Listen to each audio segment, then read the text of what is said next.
Good afternoon from NASA's Johnson Space Center in Houston, Texas. I am Josh Byerly. It has been quite the day for both NASA and Orbital Sciences. We're going to be taking a look at all this morning's activities as Cygnus was successfully installed on the International Space Station. Joining me here in Houston is NASA Flight Director Holly Riding. She was there in Mission Control as the activities took place. We are also joined from NASA headquarters in Washington, D.C. by Alan Lindemoyer, NASA's Commercial Crew and Cargo Program Manager, as well as Frank Culberson, Executive Vice President of Orbital Sciences. We're going to start here in Houston with Holly, then we'll take some. We'll go to D.C. and talk with Alan and Frank, and then we'll take some questions. And we'll get started with Holly. All right. Well, thank you, Josh. It's certainly a great day to fly in space.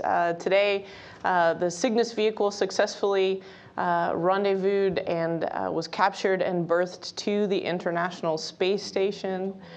So starting about 2 a.m.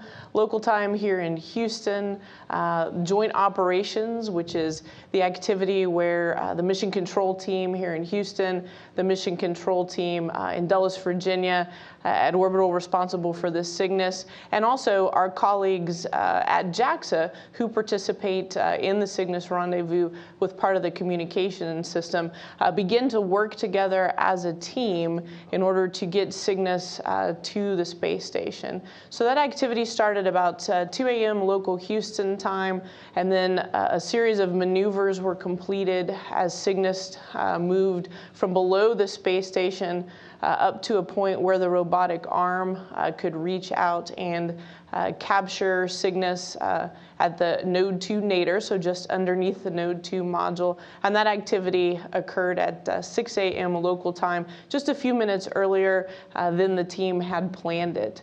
So we're certainly excited, really thrilled for our colleagues at the Orbital Sciences Corporation and all of the folks in Mission Control D, Mission Control Dulles, that we were able to work with today very successfully. Our crew, Luca Parmitano, Karen Nyberg, acted as our robotic arm operators, with Luca driving the arm to reach out and capture the Cygnus, a near flawless activity. After that, the Cygnus was maneuvered again by the robotic arm to the common berthing mechanism and attached to the space station. As we speak, the crew has completed the leak checks between the Cygnus vehicle and the space station, with plans to ingress, go into the Cygnus tomorrow morning about 4:55, almost 5 a.m. local Houston time.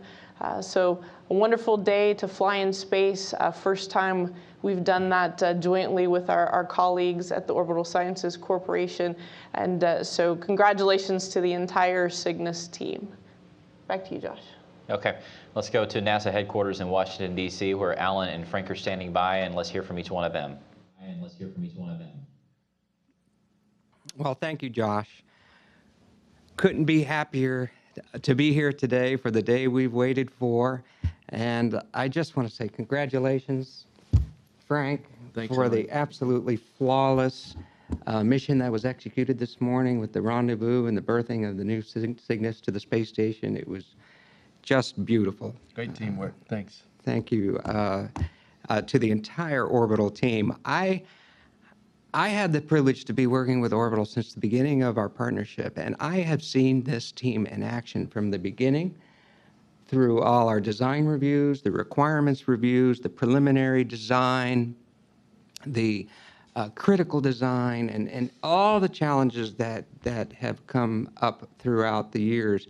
And I can tell you that Orbital has addressed these challenges in such a professional, skilled, and with such expertise over the years. And culminating today with this mission is just a real testament to the capabilities of your team, especially with the events over the last week.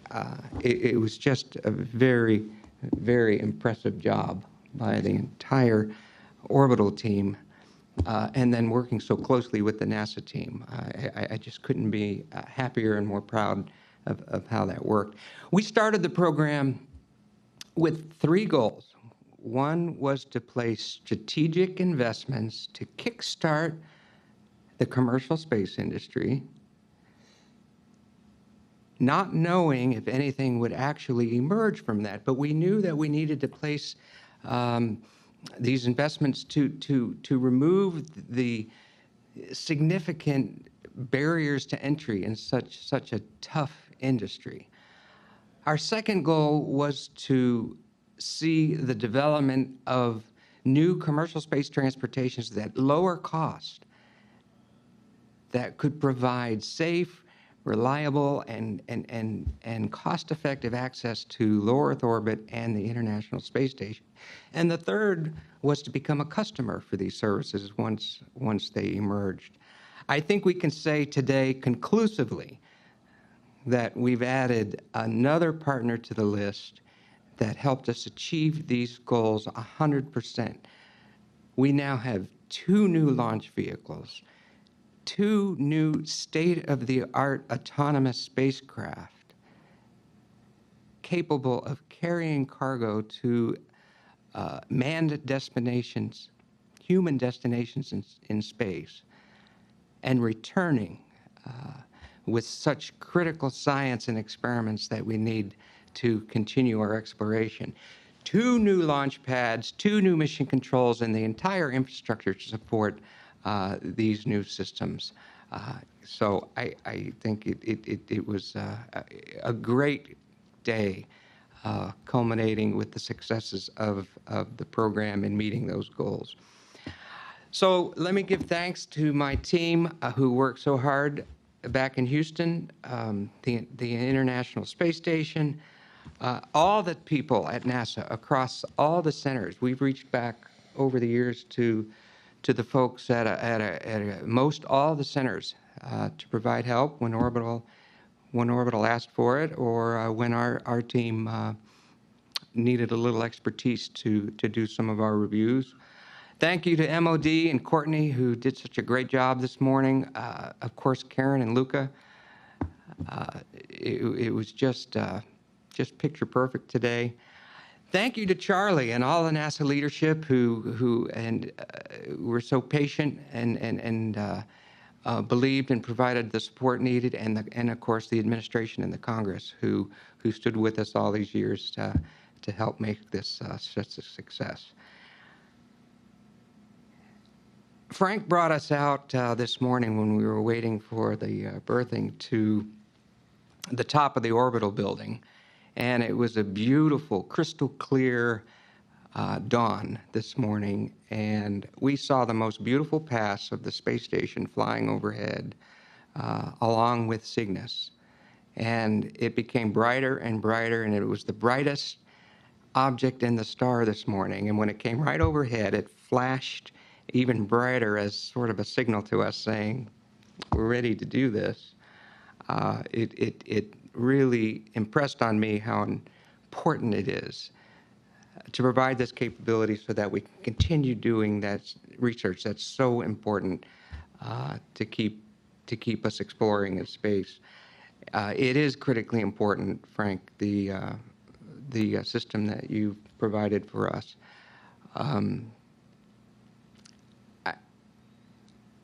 It is happy to see that this is the beginning and the continuation of a new era in space. So thank you very much, and congratulations to the entire team.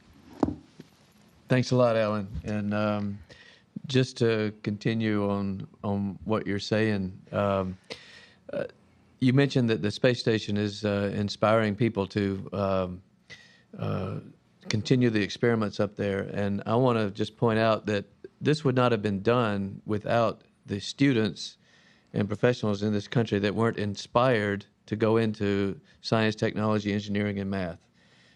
What you saw today was the product of American education system, and the students, the men and women that are willing to keep going with math when it gets hard, and who are willing to do these kind of jobs that take a lot of patience and a lot of expertise, and some hair pulling and some heartache sometimes, like the last week. But these are the people that will continue to lead this country in technology and continue to lead the world, we hope, in exploration as we continue to support the International Space Station. I could speak for a long time this morning to talk about what's been accomplished and to thank all the people that are involved. It's very difficult to mention everybody. I certainly want to thank Alan and his team, especially Bruce Manners and Kevin Meehan, for all the support they've given us in the long hours.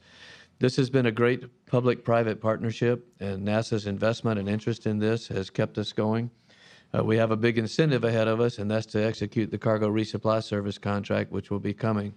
But today, we delivered more cargo on a commercial basis than has ever been delivered to the space station, 700 kilograms. And I know the crew is going to be very happy when they get the hatch open and get a chance to see all the things that are in there, and obviously the things that will keep their mission going. We have a lot of people at Orbital that worked very hard for 5 years or more and worked even harder in the last week to resolve all the issues that needed to be resolved before we completed this activity.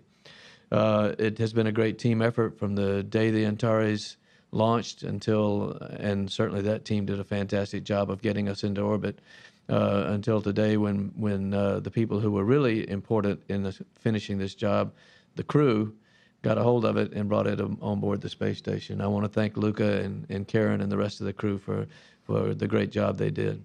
You can see in the picture here the Cygnus, the spaceship G. David Low, is attached to the space station. The crew will continue all the operations to make sure it's securely attached through the remainder of their workday. And then my understanding is that tomorrow they will open the hatch and do the activities required to begin unloading it. Also, like Alan, I want to thank all of the NASA team, the International Space Station program at Johnson Space Center, and the people who came to work with us as we worked through the issues. Our international partners who had to evaluate what we were doing and make sure that they were comfortable that the approach, the grapple, the berthing were all going to be safe for the station and for their crew members. And, of course, JAXA, who provided a great deal of cooperation and coordination in the proximity system that allowed us to continue the approach. Our subcontractors who provided great hardware for us.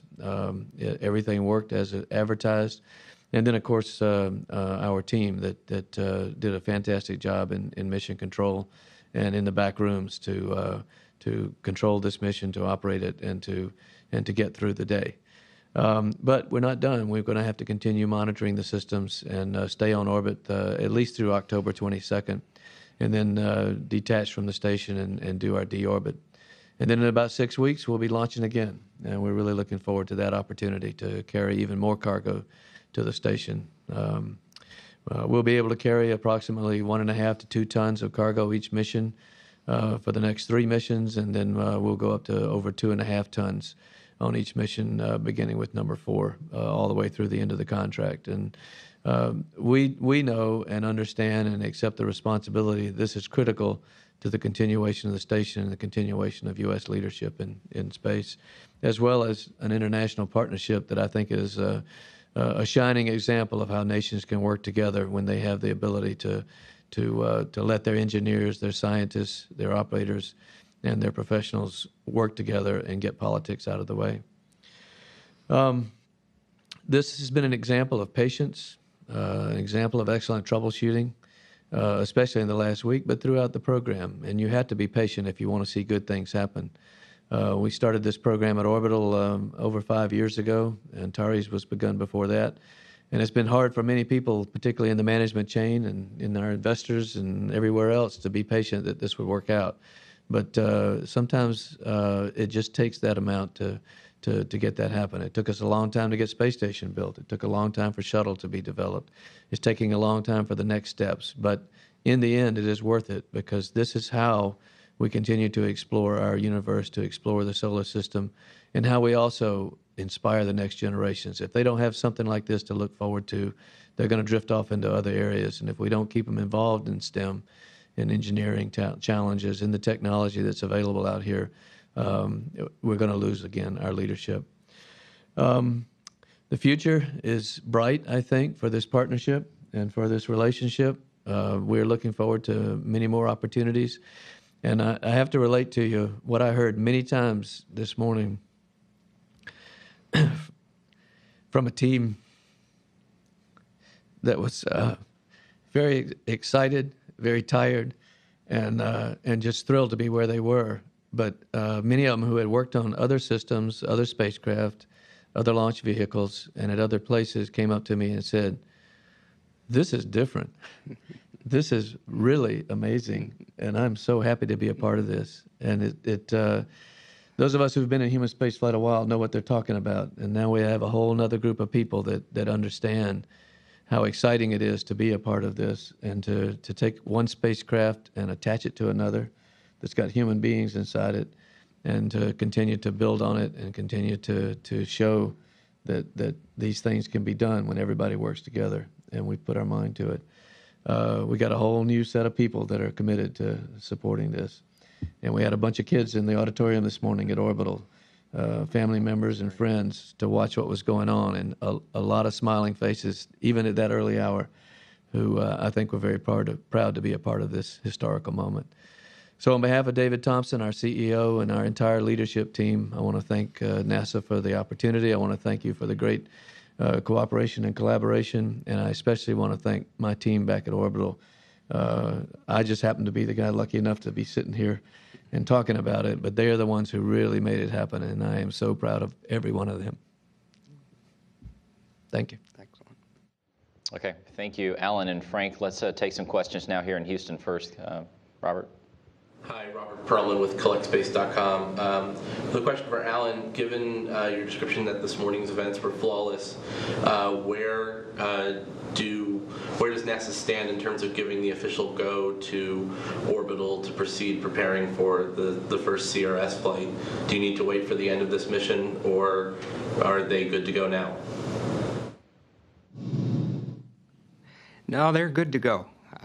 Station's got a spot ready for them in December, and Orbital's working hard to get ready for that. We've got the cargo, getting the cargo together, getting ready to ship it out to Wallops, and they're good to go. They've got a demonstrated system that certainly can deliver, and there's a bit more to go to make sure we have a safe departure and reentry, but there will be no delays proceeding toward that next mission.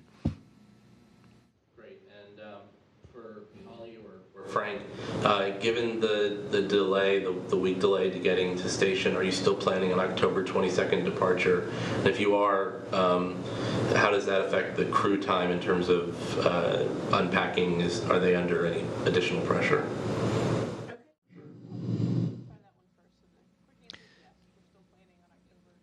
Well, you pointed at me, so maybe I should answer.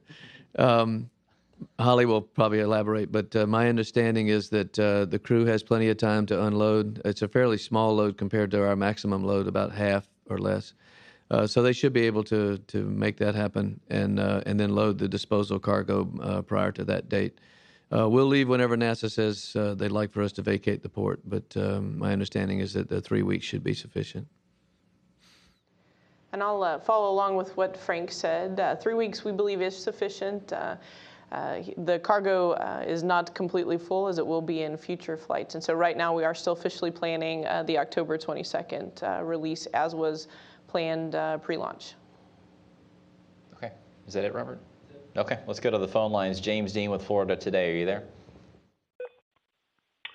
Yes, thank you, Josh. Alan, how much of a relief is it for NASA to have two systems proven now? Well, it's a tremendous relief. It's such a feeling of pride and accomplishment to see how well the partnership worked together. That resulted in two very successful, very complicated spacecraft systems. It's certainly a relief, and something we're ready to celebrate and be proud of for years to come. Thanks. I was curious what we might expect to see differently on the first contracted flight in terms of like the nominal duration of the flight until rendezvous, for example. Will that be shorter or about the same? And I was also just curious for if anyone would like to respond. I was curious, just seeing the vehicle come up that looks so much like an MPLM, if you felt any sort of link to the shuttle program that, you know, had a capability you're helping to replace now. Well, to answer the first part of your question, our intent is to rendezvous and be berthed in about half the time that it took for this one, 2 to 3 days. We'll work the schedule out with NASA, but we learned a lot on this one. Part of what we had to do this time was some demonstration maneuvers that ensured that we really could abort, we could hold, we could control the vehicle really to NASA's satisfaction, and that took some time during the entire few days of approach and rendezvous. But so we won't have to do that again, and hopefully we won't have to do another racetrack around the station. So we should be able to get there in 2 to 3 days. And the other part of the question was, again? Thanks. I just, you know, watching the vehicle approach and knowing the heritage to the MPLM, just wondered if you, Mr. Culbertson, or anyone on the NASA side was kind of appreciating a link to the shuttle program past that you're helping to now replace with this cargo capability. Well, having watched a lot of those from both sides, really, but from a lot of different perspectives, and watching the shuttle come aboard during assembly of the station in the early days, and rendezvousing and docking with the Mir, there certainly was a feeling of deja vu. But I have to tell you, it was a little bit like looking at some of the pictures I used to see in the hallways of both JAXA and ESA when they were developing their modules, and they tended to show pictures of them flying in space, in orbit, without the shuttle around them. And I thought, that's really interesting. How are they going to do that? And now we've got a module that looks a lot like both of those, rendezvousing and being attached to the station. So there is a little bit of deja vu on that. I have to say also that one of the things that we were really happy about was the fact that we had a number of scientific experiments, including some student experiments on this mission. And that's a big part of the mission of the space station. And so we're happy to take food and clothing and all, but we want to make sure that we're also able to provide the science and the research that can be accomplished on the station.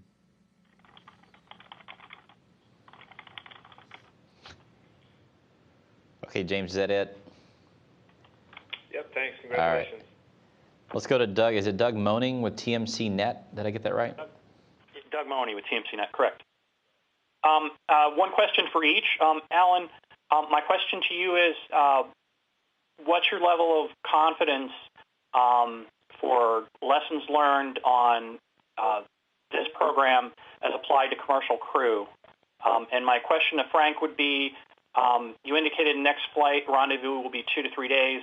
Do you ultimately hope to get a ground-to-station rendezvous within like 6 hours, as we have with Progress and the other commercial provider?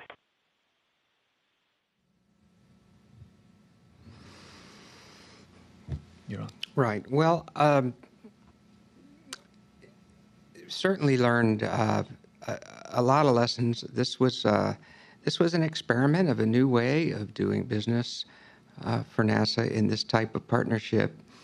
I think one of the keys was to provide maximum flexibility to the partners so that they could optimize their design, optimize their approach with minimum requirements. So it was important for us to talk about the needs and interests and goals for the program, but let the details and all the specifics be traded within the partner and within the company, so that we could give them the flexibility so that there could be innovations and resulting in lower costs and increased reliability. That was fairly easy to do with the cargo missions because the interfaces to the space station are so well defined, and we did have flexibility in the total amount of cargo to be delivered and returned, and some flexibility in the flight rate and the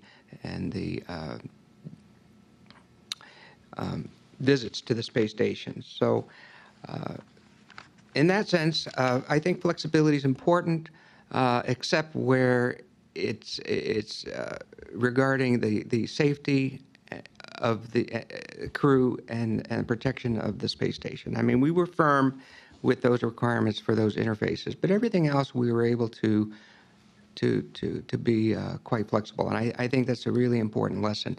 Now, moving on to the crew program,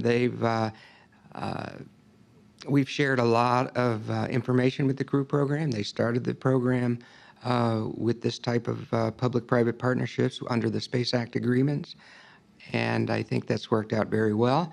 But again, this emphasis on safety is critical, and NASA has learned many, many hard lessons over the years where those requirements become very important to communicate, convey, and to verify. So I think it's in the same spirit. Be flexible where we can to allow for innovation, but be very diligent in our lessons learned in our history to make sure that we're supporting the development of systems that are safe and reliable. And if I could add to that just a little bit, and Alan is referring to some very valuable lessons we've learned along the way in establishing these relationships. I think that really became paramount this week, the fact that we had some time to work through a lot of issues in the past.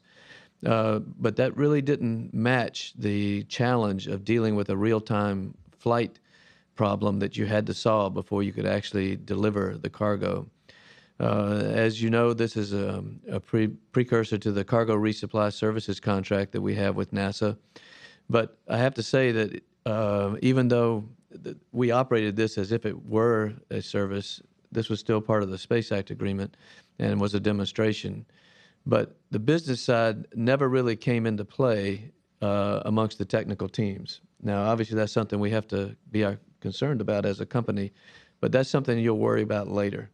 What we did was establish a relationship between NASA and orbital teams that I think will allow us to take care of any challenging problems in the future. A lot of what we learned, for example, during the Shuttle Mir program was about relationships, not just about technology, hardware, and operations. And that's been applied on the International Space Station. This week was challenging in that same way, where NASA gave us the opportunity for our team, led by Frank DeMauro and Jim Nicholson, to work through the technical issues we were trying to solve, do it in a way that made sense to us, and then give us their feedback without dictating how it had to be done. And that, I think, gave our team a lot of confidence that NASA felt like we knew what we were doing, and makes a huge difference going forward. And I really appreciate that level of trust. And I know that the team led by Kenny Todd down in Houston and Mike Suffredini had to work carefully with the international partners to make sure they also understood that and saw that. And having been in the station program many years ago, I can see that this is a change. This is different. And this is laying the groundwork for all commercial endeavors going forward, Alan and everybody else. And I think that commercial crew will benefit from having seen the NASA team work with a company on challenges, because they're going to have them too. This is space flight, and that's what happens. As to the question of how quickly can we rendezvous, I have in fact challenged the team to come up with a one-day rendezvous plan. We think that that's beneficial to all concerned, and we really want to get particularly the powered payloads and the important research that needs to get to the station quickly. We want to get it there as soon as we can, and so being able to rendezvous in one day is a real important feature we would like to add to our quiver, and so we're going to be working on that over the next few missions. Okay, I think that's going to wrap it up for us. Doug, did you have another question? Okay, we're going to wrap up our briefing for today. We thank you for joining us. Of course, for all the latest, just log on to nasa.gov/station. You can also watch Space Station live tomorrow morning at 10 a.m. Central Time, 11 a.m. Eastern Time for coverage of the hatch opening, which, like Holly said, will take place at 4:55 a.m. Central Time or 5:55 a.m. Eastern Time. Again, thank you for joining us. Congratulations to both the NASA team and the orbital team, and we'll see you back here tomorrow.